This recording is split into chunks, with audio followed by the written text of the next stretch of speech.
Onyx 1-2 Mike Oscar, runway 27, clear for takeoff.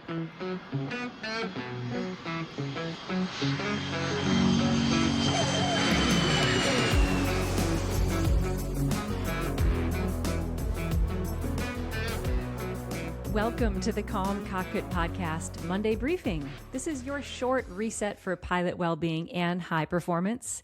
This episode is designed to fit into your everyday life to give you that short boost to start your day and to start your week off on the right foot. Because you are already disciplined. You don't always need more effort, but sometimes we all need clear reminders, small nudges that help us stay steady, focused, and aligned with how we want to show up in the cockpit and in our everyday lives. Today, we're going to cover one simple, practical idea you can apply immediately, something that is going to support your performance and your life without adding any additional friction or work. So let's get started.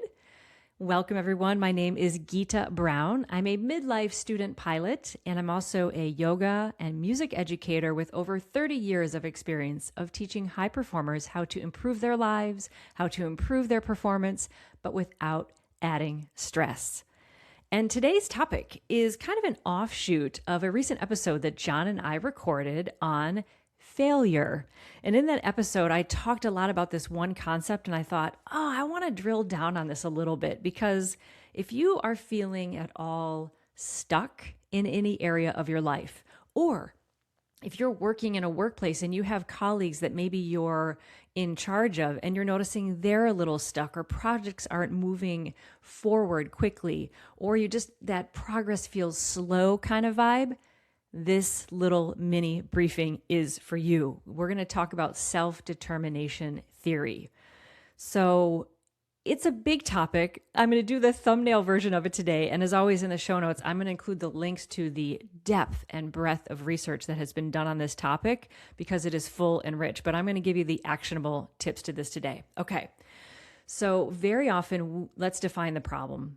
We can feel stuck in a certain area of our life. For students that I've worked with recently, I've noticed people who maybe want to start a new workout routine, but it feels too overwhelming. So they kind of chip away at working out here or there, but they never really go all in, even though like they want to, because it feels like too overwhelming, too big. They don't have time to take on a second career of figuring out how to work out and do all this stuff too, right? It feels so overwhelming. So they kind of just tread water with their physical well-being, and they're a little bit, honestly, stuck in that. Or you might be, again, like a boss or an overseer, a supervisor. Overseer sounds like overlord of the organization. But right, you might be supervising some folks and you notice that, man, I have this colleague who has a ton of potential. I brought them on board because I think they have a lot to give, but they're kind of, again, treading water. They're just a little bit stuck. They're not really able to move forward. And I don't quite know what's going on there, how to unstick the process.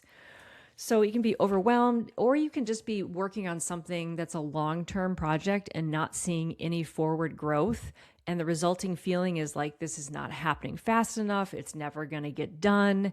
And then that just becomes kind of like that stuck in mud feeling, where that feeling of I'm not making any progress then actually becomes not making progress, and the project stalls out. You know, you're writing a book and you get halfway through and it feels like you're never going to finish. So the book goes in a drawer and it never gets finished. It becomes like a self-fulfilling prophecy. So if you can relate to any of these, most of us at any given time have areas in our life where we are not moving forward in the way that we would want to. And this is where the theory I'm going to teach you today can give us a really nice framework for understanding some of the motivational factors that we need to actually have in place in order for us to get unstuck and to move forward in our lives. So I'm going to give you the theory, and then I'm going to give you some examples from students that I've taught and how they've unstuck, because I think stories bring it to life a little bit more. And I love me some theory. If you've been listening to the podcast a long time, you know I'm a big science geek. I'm the daughter of 2 PhD biochemists. So I love drilling down into the science of it, but really what sticks for me is the stories and the anecdotes. That helps me to apply the science in a more real way. So the theory. Self-determination theory. Self-determination theory is a theory that describes the factors that can either help or hinder our motivation. And it really looks at the difference between internal motivation and external influences. So this was proposed by Ryan, and I believe the last name is Deci. I'm going to include the link below. If you know how to pronounce his name, please do let me know. But this theory was the concept that our self-directed motivation and personal growth rely on 3 psychological needs. They are autonomy, competence, and relatedness. I'm going to drill down a little more into those in a moment, but for now, when autonomy, competence, and relatedness, when those needs are met, the research has shown empirically that people tend to be more self-motivated. They feel more satisfied and just experience greater well-being. And this is in sharp contrast to the research that shows that when people are motivated by external factors, how much money they're making, their appearance in social media, their accolades that they're getting for a job, when they are acting motivated by those external pressures, they have more trouble staying engaged and feel less fulfilled. This self-determination theory has been shown by a huge preponderance of empirical evidence. Again, I'm going to link you to a wonderful article that has links to not only the original study they published, but much of the evidence that has been published. I think it's been about 25 years since the first study was published, and there's been study after study after study done that shows this is not just a theory anymore. This is working empirical knowledge we have about how human motivation actually works. So it is truly an evidence-based framework for understanding human motivation, personality development, and our wellness. Again, thousands of publications. There's a nonprofit center for the self-determination theory. There's a conference. It's been used in medical communities and organizations and workplaces, parenting, educational fields, on and on and on. So let's dial down a little bit, though, into these 3 steps to motivation and 3 steps to feeling that sense of, what am I looking for? Just that sense of well-being, that when we have that sense of well-being, everything flows much better. So the first basic psychological need is autonomy. And autonomy is the feeling that you are choosing your behavior instead of being controlled or compelled by others. For this, I think of as an early educator, as an early musician, I went to where the gigs were. I played the music that they told me I had to play. I wore what they told me I had to wear. And I remember how that felt after doing 5 to 6 years of performances like that. Even though I loved music and was in the career I loved and had worked since I was in 4th grade for, because when I was in 4th grade, I knew I wanted to play in symphony orchestras. I had gotten there. And even though I was there, I was pretty miserable because I had no autonomy. I couldn't even always decide how to play the piece of music because the conductor was going to tell me how to play it. And that over time really wore me down. That can be really common when we're early off in our career. Let's move on, though, to the next one. I'm going to give more stories in a minute before I start to ramble too much. Competence. So competence is another basic psychological need, and it's basically the feeling that you're going to be effective in the activity. Most of us, especially once we hit adulthood, don't always love doing things if we don't think we're going to be successful at it. Or is that just me? We're so used to being competent in our lives because we are adults. We know how to drive cars and manage projects. And we're kind of reluctant to start things where we're going to be seen as not being good at it, or we're reluctant to, be the person at the gym who doesn't know how to use the squat rack, and it can feel embarrassing. And if we don't have that feeling that we're going to have some competency, it can cause us to then feel stuck. The third piece of a psychological need is relatedness. And this is just that lovely feeling of connectedness and belonging with others. And I have that right now when I'm talking to you.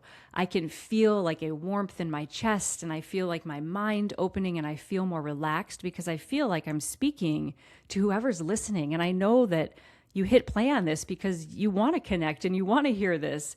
And so I feel that sense of relatedness, that feeling of connectedness and belonging. I feel like there's at least some aviators out there for whom this information is helpful. And then that makes me feel good. And then I want to share more. And that sense of relatedness is so uplifting and can often be a missing piece to our own human motivation. My husband has this great phrase whenever I get all dramatic about a problem I'm having, because I tend to bottle it up and not talk to people about things. I'm getting better at that, but it's a work in progress. He always says to me, "Hey, sweetheart, a problem shared is half a problem." And I'm always like, all right, a problem shared is half a problem. Relatedness. When we relate to other people, our motivation increases. Let me give you a few stories, and you can sort of think about this in your own life. And as I tell you these stories of students that I've worked with over the years, think about either an area in your own life that this might address. It might not have to be something that's happening for you right now. Sometimes it's easier to see the pattern for things that we did in the past that are over. Because when we're going through a current challenge that is especially challenging us to learn and grow in a psychological capacity, it's really hard to see it when you're in it. Sometimes it's easier to look back at your life and be like, oh yeah. And then it's easier to apply to current situations once you get a little practice of applying this theory to your life. If you can't think of anything in your own life, think about people that you either work with or that are in your family, because often it's easier to see it in other people than in ourselves. And as you reflect on these stories and sort of apply the theory to yourself or folks you know that you're practicing applying the framework. Because every time you apply the framework and you begin to sort of analyze human behavior through this theoretical lens, then it gives you choices and opportunities for what your next step can be so that you can address the areas of concern and put in some positive supports to move it forward. So it is the theory of looking at human behavior through this lens in and of itself will start to give you ideas for how to correct the imbalance. Cool? So let's get theoretical with some stories. Let's do autonomy. Okay, so I had a student once who came in. They were in the business field. They had worked for many years to get to a certain level of working with a financial institution. They were in the city. They were taking public transportation every day, wearing the snazzy suit. They had the corporate credit card. They owned a boat. They had a small house and were looking to upgrade to a larger home, kind of moving towards owning a mansion. But inside this person, let's call him Tom. Tom felt really unhappy. He came to me and said, everyone at work is just backstabbing everyone else. Everyone is using everyone else to get ahead. It's not about helping other people. It's just about I, me, mine. And every Sunday night before I go to work, I feel sick to my stomach. I don't sleep well. Every Friday when work is done, I feel awesome. I can tell I am in the wrong place, but I don't know what to do because I worked so hard to get to this financial security and I have all the things and I am not happy. What do I do? So over the years, it became obvious that Tom had lost his autonomy, the feeling that he was choosing his behavior versus feeling controlled or compelled by the environment. Because he was working in an environment that was so in opposition to what his core values were, most of his behavior was determined by where he worked, what he was wearing, the schedule, the way he was encouraged to treat other people. Really had lost that autonomy to decide for himself what he wanted his life to look like, even though he had put himself in that career. So what did he do? We worked on the autonomy piece. And we said, well, what can we do? We said, well, what we know is that there's a mismatch between what you're doing and what you want.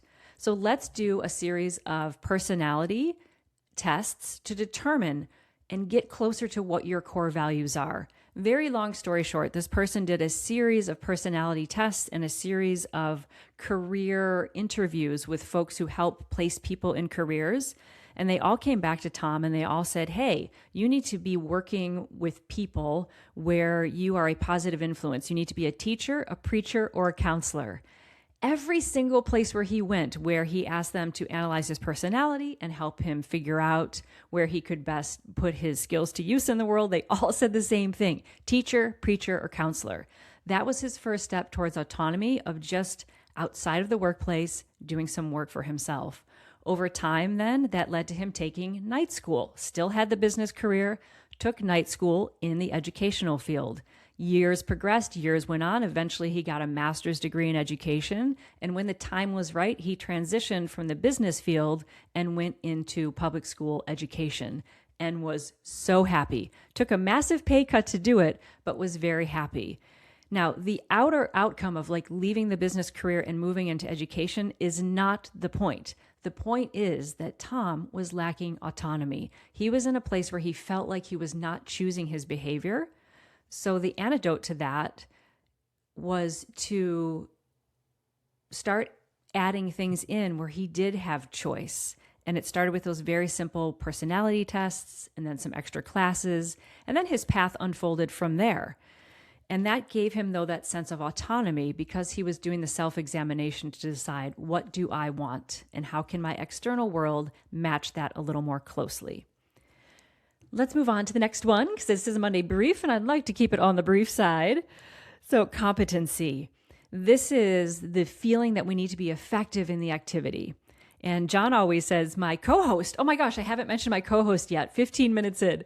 The co-host of the Calm Cockpit podcast is John Niehaus, and he is off doing his master pilot things today, flying his big fancy jet, as I like to say, all over the world. But John always says when faced with a big problem or you're feeling like you lack competency, he's like, just eat the elephant one bite at a time. And I love that. You know, I had a short story here of this student. I'm going to give her a name. Let's call her Karen. Karen came to me as a very accomplished young musician and who had just failed a major audition and was just feeling absolutely like all the work she had done for all these years was for nothing. And she was losing that feeling of competency, right? Had just lost her dream gig, essentially. And so we just started small. We ate the elephant one bite at a time. I looked at Karen. I said, hey, Karen, this next week, I'm going to give you homework. And each one of them is going to seem really wackadoodle and like it's not related at all. But just go with it for a week, treat it like an experiment, and then come back and tell me what you think at the end. Reserve judgment until the week is over. She's like, all right, I'll run with it. So first day we had her take her music folder, take everything out of it and organize her folder. Because honestly, her folder was a disaster. It's like, you need to organize your music, resort it, get it all clear. Second day, I want you to clean off your desk where you have all of your reed making equipment and all of your music. Clean your desk. Third day, I want you to sharpen all of your pencils and I want you to oil, the keys on the clarinet. I want you to go through your reeds and sort them. You get the deal. Every assignment I gave her for every day of the week was something small that would restore that competence. Cleaning her materials out, cleaning her desk, getting her clarinet reeds in order, making sure her instrument was repaired correctly. Small things she could do that each day just had a tangible result where she could look at the desk and be like, oh my gosh, that looks so much better. She came back to the next lesson. She like bounded into the room. I was like, whoa. I'm like, you seem like you're in a good mood. Like, how's the week been? She's like, oh, I didn't practice at all. I just did those small things and I feel so much better. Now when I walk into my practice space, it's clean and it's organized and it feels like I can actually do this again. And very often we tend to look at competency as the end goal. And if we haven't hit the end goal yet, we can beat up on ourselves. So start small, clean your desk, wash the dishes, do the laundry. That restores that feeling of competency. And the last one that we need is relatedness, a feeling of connectedness and being with others. This one, I think you can very easily look, quite honestly, into your own heart right in this moment and just ask, am I connected to the people that I want to be connected with? Am I spending time with family and friends, or am I always too busy? Do I return the phone call? Do I initiate the coffee hangout with a friend? Do I send the birthday card? Am I actually connecting to the people that matter to me in my life? Am I sharing that feeling of relatedness? It's a very easy question when we're quiet with ourselves to answer with honesty. And if we're not, the antidote is really simple. Send a text to someone and say, hey, want to hang out this weekend? Really simple. Another great way to do it if you don't want to hang out with people in your life, and I hope that's not the case, but another easy way to do it is to do something helpful for another person. Mentor somebody. Hold the door open at the workplace. If you see someone who is returning their shopping cart, at the grocery store, grab their shopping cart and say, hey, I'll take that back for you. Do something nice for someone else. That feeling of relatedness goes such a long way.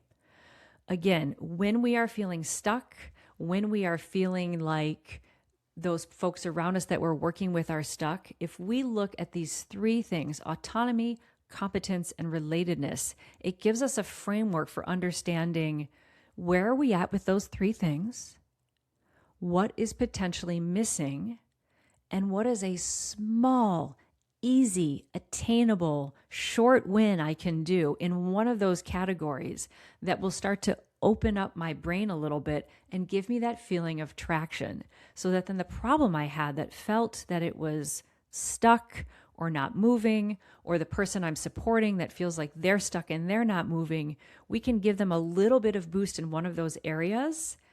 And we know through all the empirical data that all of the rest of their performance and their overall feeling of motivation and their feeling of satisfaction will improve. These are so easy and simple things to do, and very often we forget to do them because we're focused on the complexity of the intellectual, mental lives we lead. But at our basic core, we need to feel a sense of autonomy, that we're choosing our behavior, that we are competent, that we can accomplish these goals, and that we are related to one another, because that is connection is literally the lifeblood of our world. So wherever you are, I hope that this framework was kind of interesting and or helpful. And I'd love to hear from you how this landed for you, or if you've noticed little areas or little things that you've done with other people to help them in this regard. Drop me an email at calmcockpit@gmail.com. calmcockpit@gmail.com. Wouldn't that be cool if it was .calm? If everything was .calm down. Really love hearing from you guys. Every email we get is great. And I really hope that this Monday briefing sets you off in a positive way, sets you up with some good ideas to know that your initiatives and your desire to improve your life and to improve the lives of those that you care about and those that you fly with, all of that effort and work is real, and that work really, really matters. It's the quiet, unsung hero work that no one will ever see, but everyone around you will benefit from it, and it produces a more robust, more safe, more competent, and more satisfying environment to be in. And if you're listening to this show, I know you're the kind of person who is interested and believes in that kind of work, and I applaud you for doing that work. It's real and it matters. So thank you for sharing in this effort with me to bring this work to the light. And give us a follow if you haven't already. Maybe drop that 5-star review if you feel so compelled. That leaves a little trail of light for other people to follow. If they see that other people go, yeah, this show's not so bad, they might be likely to try it as well. And it brings that light to the world, which we all need. Boy, I really appreciate you guys spending this time with me. I feel autonomy. I feel a little bit of competence, and I definitely feel relatedness. And that is what I love so much, is to feel connected to you all. So thank you for giving me this opportunity to share a little time with you on a Monday morning. And until next time, John and I will be back, and we say fly smarter and stress less.